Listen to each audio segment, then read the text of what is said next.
Welcome to Important Monuments of Cirene.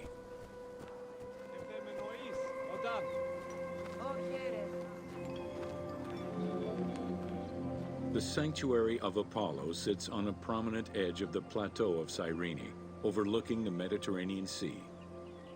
It could be accessed either by the road from Apollonia, via the necropolis, or by the Sacred Way, coming from the agora of the city.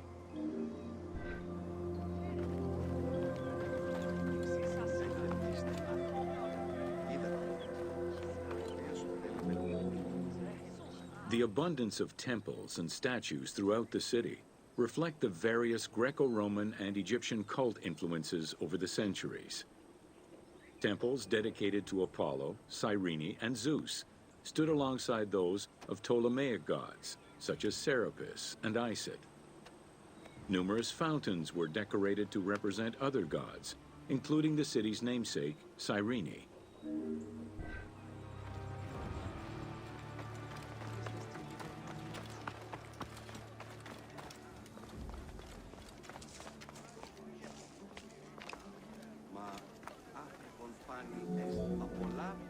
A vestibule known as a propylaeum marked its entrance and highlighted the fountain of Apollo.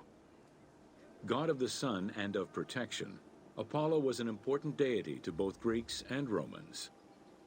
The sanctuary built in his honor was considered to be sacred.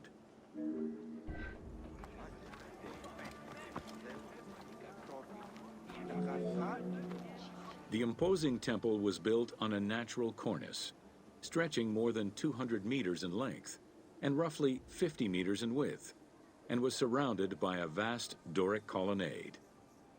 Sections uncovered by archaeologists indicate restorations to the columns were made between 115 and 116 CE.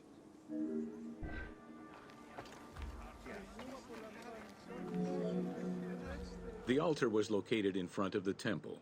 Both are estimated to be the same age, though restored at different times. Many bulls were sacrificed each year at the altar in honor of Apollo. The imprint in the stone of the ring used to strap the animals down is visible to this day.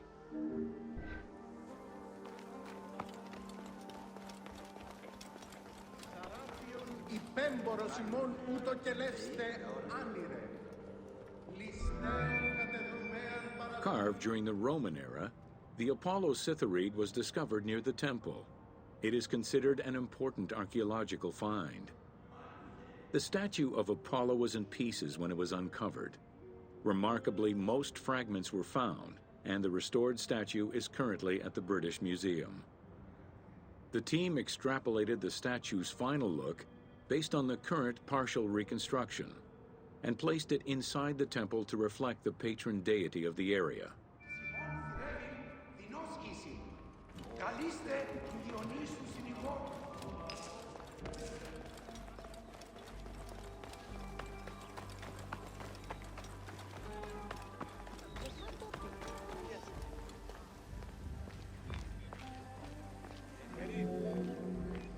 The amphitheater of Cirene is located on what is known as the Terrace of Myrtosa, next to the sanctuary of Apollo. It was built on top of the old theater in the 2nd century. Originally used as a stage, the theater became an amphitheater once the taste for Roman gladiatorial entertainment reached the city.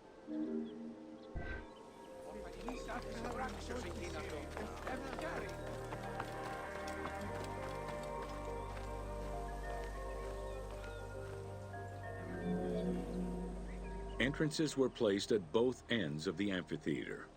A wall replaced the first 2 rows of bleachers as protection from the array of wild animals in the ring. The tunnel used for the parade of beasts and gladiators circled the arena, unlike the Roman Colosseum's tunnel, which was beneath the amphitheater. The basement and corridors accommodated both the gladiators and the animals, and included lifts that raised the traps into the arena's center.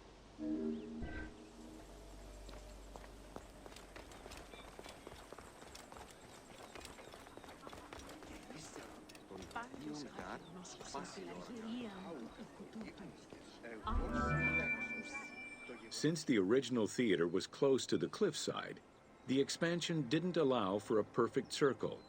Instead, junctions of the semicircle formed the arena into an oval shape.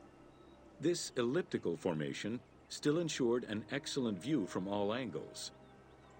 The team decided to create a perfectly round theater for technical reasons and used the structure of the Roman theater as their reference.